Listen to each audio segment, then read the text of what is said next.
محترم و معزز ناظرین اینڈ ویورز، میرے نوجوان ساتھیوں، بزرگوں اور دوستوں، اسلامی رشتے کی پردہ نشین خواتین، السلام علیکم ورحمۃ اللہ وبرکاتہ۔ Welcome to my YouTube channel Ilm Ghausia net work. ہم اپنے YouTube channel Ilm Ghausia net work پر آپ تمام ہی ناظرین اینڈ ویورز کا تہہ دل سے خیر مقدم کرتے ہیں اور امید کرتے ہیں اللہ رب العزت کے فضل و کرم سے آپ سبھی شاد و آباد ہوں گے اور خوشحال ہوں گے۔ اللہ رب العزت ہم سب کو شریعت مصطفیٰ پر چل کر زندگی گزارنے کی توفیق عطا فرمائے۔ اس سے پہلے ویڈیو میں ہم نے حضرت ابراہیم علیہ السلام کی زندگی کا ذکر کیا تھا اور بتایا تھا کہ کس طرح نمرود کی قوم پر عذاب الہی نازل ہوا، کس طرح اللہ رب العزت نے نمرود کی قوم کو تباہ و برباد کیا، مچھروں کے عذاب سے دوچار کر کے ان کو ہلاک کر دیا۔ تو اللہ رب العزت ہر چیز پر قادر ہے، کیونکہ اللہ نے ارشاد فرمایا ان اللہ علی کل شیء قدیر، بے شک اللہ ہر چیز پر قادر ہے۔ آج ہم حضرت ابراہیم علیہ السلام کی باقی زندگی کا ذکر کریں گے۔ کچھ لوگ غیر مسلم یہ کہتے ہیں کہ حضرت ابراہیم علیہ السلام نے اپنی زندگی میں 3 جھوٹ بولے، لہذا جھوٹ بولنا گناہ کبیرہ ہے، اور گناہ کبیرہ کرنے والا، جھوٹ بولنے والا کبھی نبی نہیں ہو سکتا، وہ اللہ کا برگزیدہ پیغمبر نہیں ہو سکتا۔ لہذا جو لوگ حضرت ابراہیم علیہ السلام کی ان 3 باتوں کو جھوٹ بتاتے ہیں، آج ہم ان پر روشنی ڈالیں گے کہ وہ جھوٹ جو دنیا والے بتاتے ہیں کہ حضرت ابراہیم علیہ السلام نے جھوٹ بولا، وہ اصل میں جھوٹ نہیں تھا، کیونکہ اللہ کا نبی جھوٹ بول ہی نہیں سکتا۔ بعض غیر اسلامی بھائی یہ سمجھتے ہیں کہ حضرت ابراہیم علیہ السلام نے معاذ اللہ 3 جھوٹ بولے، جن کا ذکر ہم اپنے اس بیان میں آگے کریں گے۔ لہذا حضرت ابراہیم علیہ السلام کی قوم، ایک جھوٹ تو لوگ یہ سمجھتے ہیں، یہ بتاتے ہیں کہ قوم جب میلے پر جانے لگی تو آپ علیہ السلام کو بھی ساتھ لے جانا چاہا، تو آپ علیہ السلام نے فرمایا میں بیمار ہوں، حالانکہ آپ بیمار نہیں تھے۔ دوسرا جھوٹ یہ بتاتے ہیں کہ قوم نے پوچھا ہمارے ان بتوں کا یہ برا حشر کس نے کیا، تو آپ نے فرمایا کہ یہ کام تو ان کے بڑے نے کیا ہے، یعنی ان میں جو سب سے بڑا بت ہے یہ کام تو اس نے کیا ہوگا، حالانکہ بڑے بت نے چھوٹے بتوں کو نہیں توڑا تھا۔ تیسرا جھوٹ بتاتے ہیں، آپ نے فرمایا کہ حضرت سارہ میری بہن ہے، حالانکہ حضرت سارہ رضی اللہ تعالی عنہا آپ کی زوجہ ہیں، یعنی آپ کی بیوی ہیں۔ مندرجہ بالا اعتراضات کے جواب میں علماء کرام ارشاد فرماتے ہیں کہ جھوٹ بولنے والا نبی نہیں ہو سکتا، جھوٹ گناہ کبیرہ ہے، اور انبیاء کرام صغیرہ و کبیرہ گناہوں سے بالکل پاک و صاف ہوتے ہیں۔ قاضی ایاز رحمت اللہ علیہ ارشاد فرماتے ہیں کہ یہ جھوٹ جن کا ذکر کیا گیا یہ سننے والے کی طرف منسوب ہیں، جن کو سننے والے نے جھوٹ سمجھا، اس لیے کہ بظاہر یہ جھوٹ نظر آتے ہیں، حالانکہ حقیقت میں یہ جھوٹ نہیں تھے۔ چنانچہ حضور صلی اللہ تعالی علیہ وسلم نے ارشاد فرمایا کہ حضرت ابراہیم علیہ السلام نے سوائے 3 باتوں کے کوئی ایسی بات نہیں کی جس کو لوگوں نے جھوٹ سمجھا ہو۔ ایک دوسری روایت میں ہے کہ حضرت ابراہیم علیہ السلام کی 3 باتوں کے متعلق حضور صلی اللہ تعالی علیہ وسلم نے ارشاد فرمایا ان 3 کلمات کے علاوہ دین میں کوئی خلاف واقعہ بات حلال نہیں ہے۔ وہ کلمات یہ ہیں، ایک تو آپ علیہ السلام نے فرمایا تھا کہ میری طبیعت ناساز ہے، دوسرا آپ نے فرمایا تھا کہ یہ توڑ پھوڑ اس بڑے بت نے کی ہے، اور تیسرا جب بادشاہ نے حضرت سارہ کا ارادہ فرمایا، یعنی اس ظالم بادشاہ نے جس نے حضرت سارہ پر قبضہ کرنا چاہا تھا، ان سے برا ارادہ رکھتا تھا، تو آپ علیہ السلام نے کہا تھا کہ یہ میری بہن ہے۔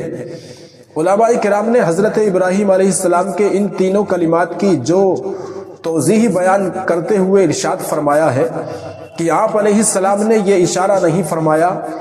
کہ میں کل ہی بیمار ہونے والا ہوں، بلکہ آپ نے فرمایا کہ میں بیمار ہونے والا ہوں، کیونکہ انسان کبھی نہ کبھی زندگی میں تو ضرور ہی بیمار پڑتا ہے۔ آپ علیہ السلام کا یہ ارشاد اسی بات کی طرف اشارہ تھا جسے لوگوں نے جھوٹ سمجھ لیا، جبکہ ملا علی قاری رحمت اللہ تعالی علیہ فرماتے ہیں کہ آپ علیہ السلام نے یہ فرمایا کہ اس بات کی طرف اشارہ تھا، آپ علیہ السلام کا یہ فرمانا اس بات کی طرف اشارہ تھا کہ میرا دل بیمار ہے، اس لیے کہ مجھے غصہ ہے کہ تم نے بتوں کو اپنا معبود بنایا ہوا ہے، اس غصے کی وجہ سے اپنی پریشانی میرے دل کے بیمار ہونے کا سبب ہے۔ آپ علیہ السلام کا دوسرا ارشاد کہ یہ کام ان کے بڑوں نے کیا ہے، یعنی اس سب سے بڑے والے بت نے کیا ہے، اس سبب سے تھا کہ اس سے مراد آپ نے اپنی ذات لی، کیونکہ انسان بتوں کے مقابلے میں ہر لحاظ سے افضلیت رکھتا ہے، اور انسان کے مقابلے میں بتوں کی حیثیت ہی کیا ہے۔ دوسری وجہ یہ کہ آپ علیہ السلام نے ان کے مذہب کے مطابق کلام کیا کہ جب تم اس کو اپنا خدا سمجھتے ہو تو پھر یہ کام اسی نے کیا ہوگا، کیونکہ جس کو تم اپنی عبادت کے لائق سمجھتے ہو تو اسے یہ کام کرنے پر قدرت ہونی ہی چاہیے۔ مقصد یہ سمجھانا تھا کہ اس بت کو جب دوسرے بتوں کو توڑنے کی طاقت اور اہلیت نہیں تو پھر یہ کیسے تمہارا معبود بن سکتا ہے۔ ایک وجہ یہ بھی بیان فرمائی کہ آپ علیہ السلام نے ارشاد فرمایا کہ ان کے اس بڑے نے کیا ہے، اگر یہ بولتے ہیں تو ان سے پوچھ لو، یعنی میں نے یہ کام کیا ہے، اپنے اس بڑے خدا سے پوچھ لو اگر یہ بولنے کی طاقت رکھتا ہے، یعنی تمہارا خدا تو بولنے پر بھی قدرت نہیں رکھتا اور نہ ہی یہ بتانے پر قادر ہے کہ یہ کام کس نے کیا ہے۔ آپ علیہ السلام کا تیسرا ارشاد کہ آپ نے حضرت سارہ رضی اللہ تعالی عنہا کے لیے ارشاد فرمایا کہ یہ میری بہن ہے، اس کی وجہ احادیث مبارکہ اور علماء کرام کے اقوال سے اچھی طرح واضح ہے کہ آپ علیہ السلام نے ارشاد فرمایا، اس سے آپ کا یہ مطلب یہ نہیں تھا کہ یہ میری نسبی بہن ہے، بلکہ آپ کا فرمانا اس بات کی طرف اشارہ تھا کہ تم اسلام میں میری بہن ہو، کیونکہ اسلامی بھائی چارے کے لحاظ سے تمام مسلمان آپس میں بہن بھائی ہیں، اسی طرح خاوند بیوی بھی دوسرے کے اسلامی بھائی بہن ہیں۔ علامہ راضی ارشاد فرماتے ہیں کہ اگر کوئی ایسی روایت ہو کہ انبیاء کرام کا جھوٹا ہونا ثابت ہو رہا ہے اور اس روایت کی کوئی تعویل بھی نہیں ہو سکے جس سے انبیاء کرام کی صداقت ثابت ہو، تو اس صورت میں راویوں کو جھوٹا کہا جا سکتا ہے یا روایت کو رد کیا جا سکتا ہے، لیکن انبیاء کرام کو جھوٹا کہنا محال ہے اور انبیاء کرام کی شان میں کوئی فرق نہیں آنے دیا جائے گا۔ غرض کی ہیران سے ہجرت کرنے والا یہ قافلہ 3 افراد پر مشتمل تھا، حضرت ابراہیم علیہ السلام، حضرت سارہ رضی اللہ تعالی عنہا اور حضرت لوط علیہ السلام۔ اہل ایمان کا جب یہ قافلہ مصر پہنچا اور حضرت سارہ رضی اللہ تعالی عنہا کا واقعہ پیش آیا اور حضرت ہاجرہ رضی اللہ تعالی عنہا بھی جب انہیں مل گئیں تو مصر سے اب 4 افراد روانہ ہو کر فلسطین پہنچے۔ فلسطین پہنچنے کے بعد وہاں کے لوگوں نے آپ علیہ السلام کی بہت آؤ بھگت کی اور اپنی بہت سی زمینیں آپ علیہ السلام کو ہدیہ کی، جہاں آپ علیہ السلام نے کھیتی باڑی کی تو اللہ تعالیٰ نے خوب برکت عطا فرمائی اور بہت سی مقدار میں آپ علیہ السلام کے پاس غلہ اور جانور جمع ہو گئے۔ پھر آپ علیہ السلام نے مسافروں اور غرباء و مساکین کا خاص خیال رکھا اور ان کی ضروریات پوری کی، اور یوں آپ علیہ السلام لوگوں میں مہمان نواز مشہور ہو گئے۔ حضرت سارہ رضی اللہ تعالی عنہ کی خواہش سے آپ علیہ السلام کا نکاح حضرت ہاجرہ رضی اللہ تعالی عنہ سے ہوا، کیونکہ حضرت سارہ رضی اللہ تعالی عنہ سے کوئی اولاد نہ ہوئی تھی، اس لیے حضرت سارہ نے اولاد کی کمی دور کرنے کی خاطر حضرت ہاجرہ رضی اللہ تعالی عنہ سے آپ علیہ السلام کا نکاح کروا دیا۔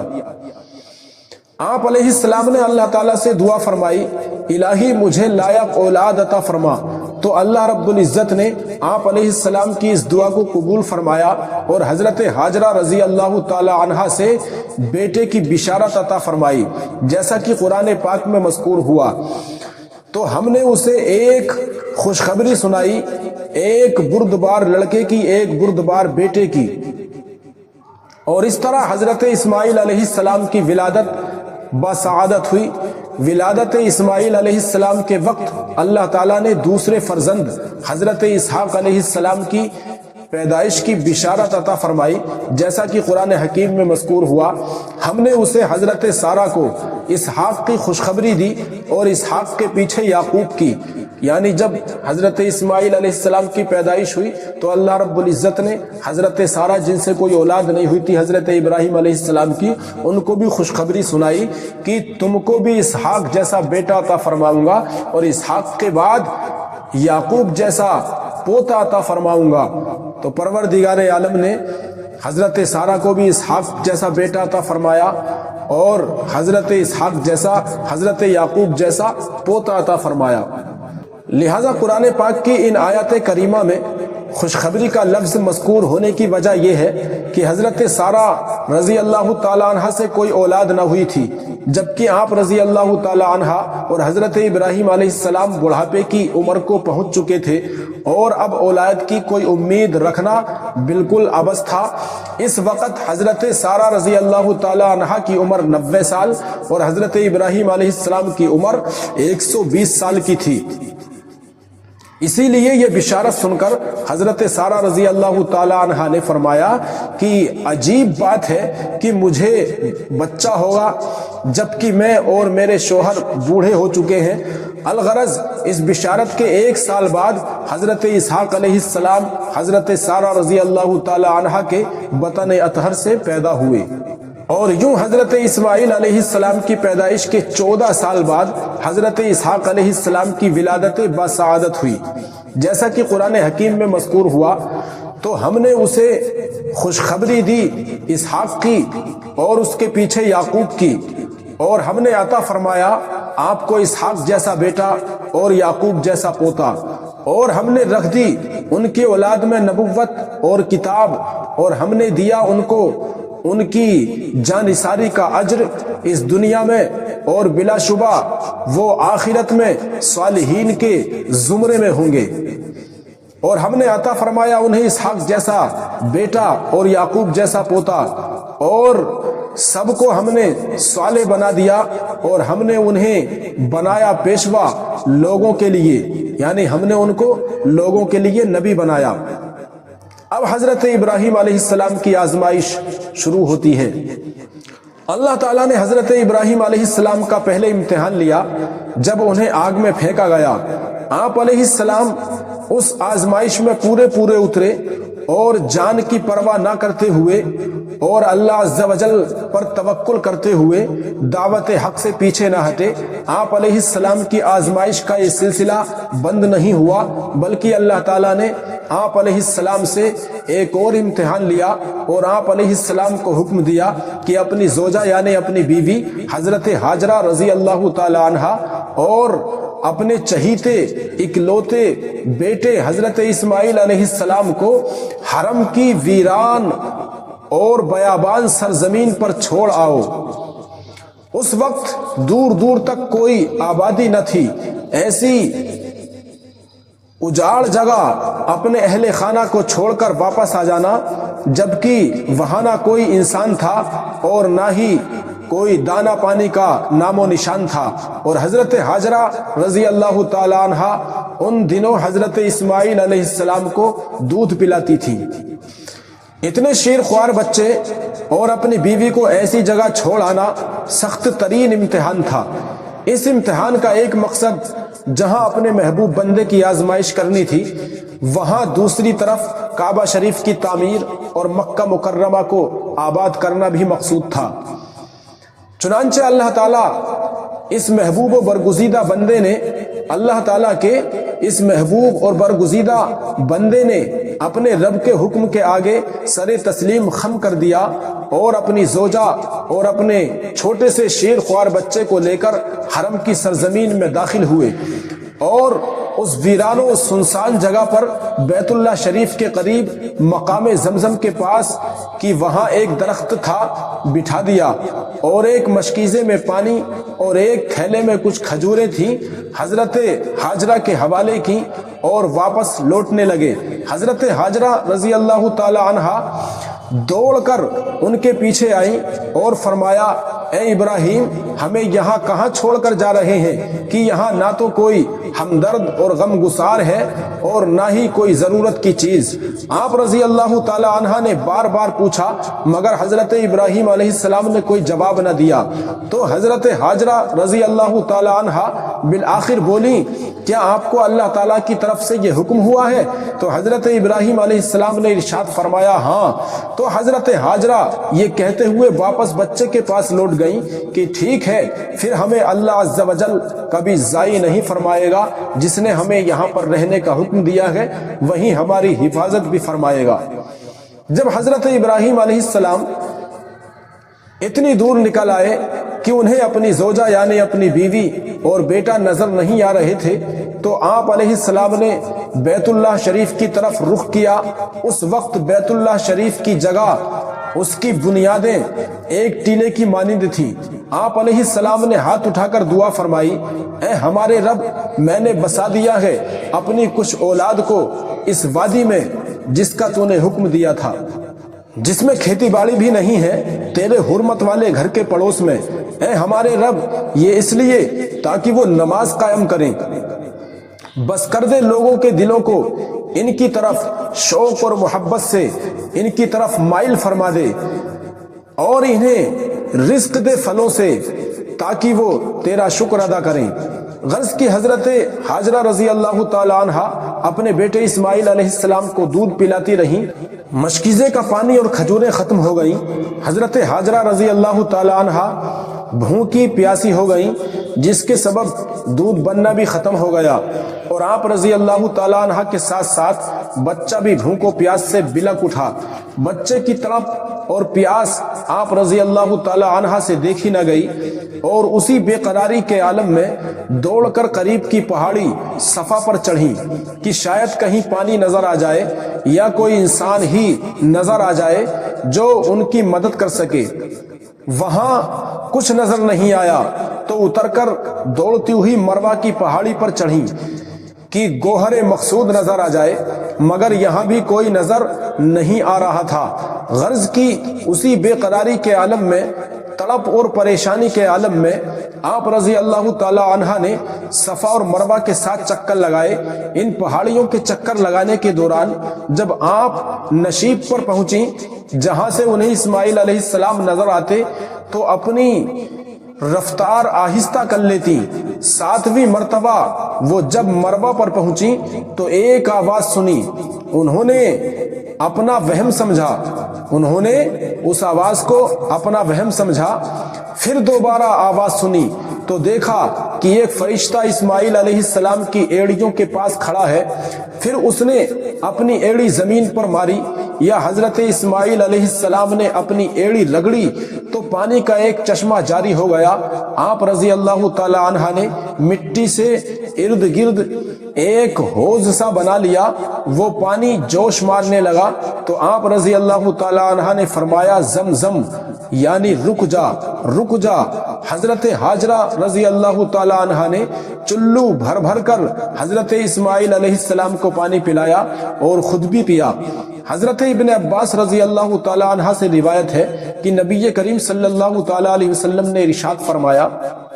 اللہ اسماعیل کی والدہ پر رحم کرے، اگر وہ زمزم کو اپنے حال پر نہ چھوڑ دیتی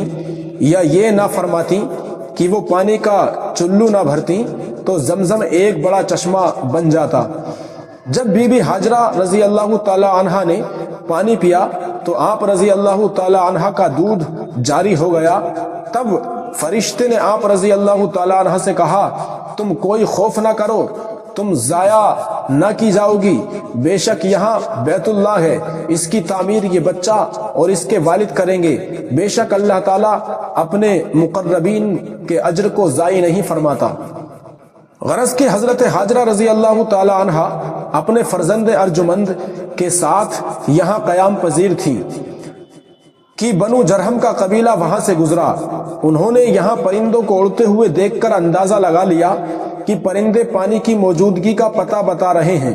چنانچہ انہوں نے آدمی پانی کی تلاش میں دوڑائے۔ انہوں نے دیکھا کہ ایک خاتون اپنے بچے کے ساتھ اس پانی کے قریب بیٹھی ہیں۔ واپس آ کر انہوں نے ساری بات بتائی تو تمام لوگ اس طرف چل دیے اور وہاں قیام کرنے کی اجازت مانگی حضرت ہاجرہ سے، تو حضرت ہاجرہ رضی اللہ تعالی عنہا نے یہ فرماتے ہوئے اجازت دے دی کہ تمہارا اس پانی پر کوئی حق نہیں ہوگا۔ انہوں نے یہ شرط منظور کر لی اور وہاں رہنے لگے، یہاں تک کہ پھر قبیلہ والوں نے حضرت ہاجرہ رضی اللہ تعالی عنہا سے کہا کہ اگر آپ ہمیں پانی میں شریک کریں گی تو ہم آپ کو اپنے جانوروں کے دودھ میں شریک کریں گے۔ چنانچہ اس شرط پر معاہدہ ہو گیا۔ بنو جرہم کے قبیلے میں شادیاں بھی ہوئیں اور وہ صاحب اولاد ہوئے، یہاں تک کہ عرصہ گزر جانے کے بعد جب حضرت اسماعیل علیہ السلام جوان ہو گئے تو اسی جرہم قبیلے کی ایک لڑکی سے آہو کا نکاح ہو گیا۔ جب حضرت ابراہیم علیہ السلام ایک مدت دراز گزرنے کے بعد مکہ مکرمہ اپنے بیٹے اور اپنی زوجہ سے ملنے تشریف لائے تو اس وقت تک حضرت ہاجرہ رضی اللہ تعالی عنہا وصال فرما چکی تھی۔ آپ علیہ السلام حضرت اسماعیل علیہ السلام کے گھر آئے تو ان سے بھی ملاقات نہ ہوئی، البتہ ان کی بیوی یعنی آپ علیہ السلام کی زوجہ سے حضرت اسماعیل علیہ السلام کے متعلق دریافت فرمایا تو انہوں نے بتایا کہ وہ ہمارے لیے رزق تلاش کرنے کے لیے گئے ہیں۔ یعنی حضرت ابراہیم علیہ السلام جب آئے تو آپ کی بیوی حضرت ہاجرہ کا انتقال ہو چکا تھا، اپنے بیٹے کے گھر پہنچے تو وہ بھی گھر پر نہیں ملے، ان کی بیوی حضرت اسماعیل علیہ السلام کی بیوی گھر پر موجود تھیں۔ آپ نے حضرت اسماعیل کے تعلق سے ان سے پوچھا، پھر حضرت ابراہیم علیہ السلام نے حضرت اسماعیل علیہ السلام کی بیوی سے بسر اوقات کے حالات پوچھے تو انہوں نے بتایا کہ ہم بہت بری حالت میں ہیں، یعنی بہت مشکل سے گزارا کر رہے ہیں اور ہماری مالی حالت اچھی نہیں ہے۔ الغرض انہوں نے ابراہیم علیہ السلام کے سامنے شکایت کی۔ آپ علیہ السلام نے فرمایا جب تمہارا شوہر آئے تو اسے میرا سلام کہنا اور بتانا کہ اپنے گھر کی چوکھٹ بدل دے، اپنے گھر کی چوکھٹ کو تبدیل کر دے۔ جب اسماعیل علیہ السلام واپس آئے تو گویا کچھ اثر اپنے والد کی آمد کا پایا تو پوچھا کیا تمہارے پاس کوئی آیا تھا؟ ان کی بیوی نے بتایا کہ ہاں، اس شکل و صورت کے ایک بزرگ تشریف لائے تھے، انہوں نے مجھ سے گزر اوقات کے متعلق معلوم کیا۔ حضرت اسماعیل علیہ السلام نے پوچھا کیا انہوں نے کوئی وصیت بھی فرمائی؟ تو بیوی نے کہا ہاں، انہوں نے مجھ سے فرمایا کہ آپ کو ان کا سلام کہوں اور آپ کو یہ پیغام بھی دوں کہ اپنے دروازے کی چوکھٹ بدل لو۔ حضرت اسماعیل علیہ السلام نے فرمایا کہ وہ میرے والد گرامی تھے، انہوں نے مجھے حکم دیا ہے کہ میں تمہیں اپنے سے الگ کر دوں۔ سو حضرت اسماعیل علیہ السلام نے اپنی اس بیوی کو طلاق دے دی اور اسی خاندان کی ایک دوسری عورت سے شادی کر لی۔ حضرت ابراہیم علیہ السلام ایک عرصے کے بعد دوبارہ حضرت اسماعیل علیہ السلام کے پاس تشریف لائے، لیکن اس بار بھی اسماعیل علیہ السلام سے ملاقات نہ ہو سکی۔ آپ علیہ السلام اسماعیل علیہ السلام کی بیوی کے ہاں تشریف لے گئے اور ان کے متعلق پوچھا تو انہوں نے بتایا کہ وہ رزق کی تلاش میں تشریف لے گئے ہیں، اور ابراہیم علیہ السلام نے گزر اوقات کے متعلق ان سے بھی پوچھا تو ان کی بیوی نے کہا کہ ہم بالکل خیریت سے ہیں اور اللہ کا دیا سب کچھ ہے۔ ابراہیم علیہ السلام نے پوچھا تمہاری خوراک کیا ہے؟ انہوں نے بتایا کہ گوشت۔ پھر آپ علیہ السلام نے پوچھا تمہارا مشروب کیا ہے؟ انہوں نے بتایا کہ پانی۔ حضرت ابراہیم علیہ السلام نے دعا فرمائی، اے اللہ انہیں گوشت اور پانی میں برکت عطا فرما۔ پھر حضرت ابراہیم علیہ السلام نے ان سے فرمایا کہ تمہارا شوہر آئے تو اسے میرا سلام کہنا اور بتانا کہ اپنے دروازے کی چوکھٹ قائم رکھے۔ جب اسماعیل علیہ السلام تشریف لائے تو پوچھا کیا کوئی آیا تھا؟ بیوی نے بتایا کہ ہاں، ہمارے گھر ایک بہت خوبصورت بزرگ تشریف لائے تھے۔ انہوں نے حضرت ابراہیم علیہ السلام کی بہت تعریف کی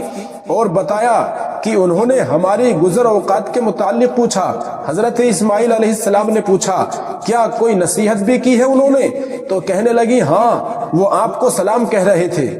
اور حکم دے کر گئے ہیں کہ اپنے دروازے کی چوکھٹ قائم رکھیں۔ حضرت اسماعیل علیہ السلام نے انہیں بتایا کہ وہ میرے والد گرامی تھے، انہوں نے مجھے حکم دیا ہے کہ میں آپ کو اپنے پاس رکھوں، یعنی آپ کو اپنے سے دور نہ کروں، اپنے نکاح سے دور نہ کروں۔ پھر حضرت ابراہیم علیہ السلام کچھ عرصے کے بعد تشریف لائے۔ حضرت اسماعیل علیہ السلام زمزم کے چشمے کے قریب ایک درخت کے نیچے بیٹھے تیر بنا رہے تھے۔ جب اسماعیل علیہ السلام نے انہیں دیکھا تو کھڑے ہو گئے۔ ابراہیم علیہ السلام نے انہیں پیار کیا اور اسماعیل علیہ السلام ان کی تعظیم و تکریم بجا لائے۔ پھر حضرت ابراہیم علیہ السلام نے فرمایا، اے اسماعیل، اللہ تعالیٰ نے مجھے ایک کام کرنے کا حکم دیا ہے۔ اسماعیل علیہ السلام نے عرض کی، اللہ تعالیٰ نے آپ کو جس امر کا حکم دیا ہے اسے کر گزریے۔ ابراہیم علیہ السلام نے دریافت فرمایا، کیا تم میری مدد کرو گے؟ اسماعیل علیہ السلام نے عرض کی، ہاں میں آپ کی مدد کروں گا۔ اور ابراہیم علیہ السلام نے بتایا کہ اللہ تعالیٰ نے مجھے یہاں ایک گھر بنانے کا حکم دیا ہے۔ آپ علیہ السلام نے بیت اللہ شریف کی جگہ اپنے ایک ٹیلے کی طرف اشارہ کرتے ہوئے فرمایا کہ اس کے ارد گرد دونوں باپ بیٹے نے کعبۃ اللہ کی بنیادیں اٹھائی۔ اسماعیل علیہ السلام پتھر لاتے تھے اور ابراہیم علیہ السلام دیواریں چنتے تھے، اور ساتھ ہی ساتھ یہ عرض کرتے جاتے، اے ہمارے پروردگار قبول فرما ہم سے یہ عمل، بے شک تو ہی سب کچھ سننے والا، سب کچھ جاننے والا ہے۔ حضرت ابراہیم علیہ السلام اور حضرت اسماعیل علیہ السلام تعمیر کرنے میں لگے رہے۔ بالآخر کعبہ شریف تعمیر ہو گیا۔ ایک روایت کے مطابق جب حضرت ابراہیم علیہ السلام کو حکم الہی موصول ہوا کہ اسماعیل علیہ السلام کو ساتھ لے کر کعبہ شریف کی تعمیر کرو، تو ایک بادل کا ٹکڑا بھیج کر کعبے کی حد کو واضح کر دیا گیا اور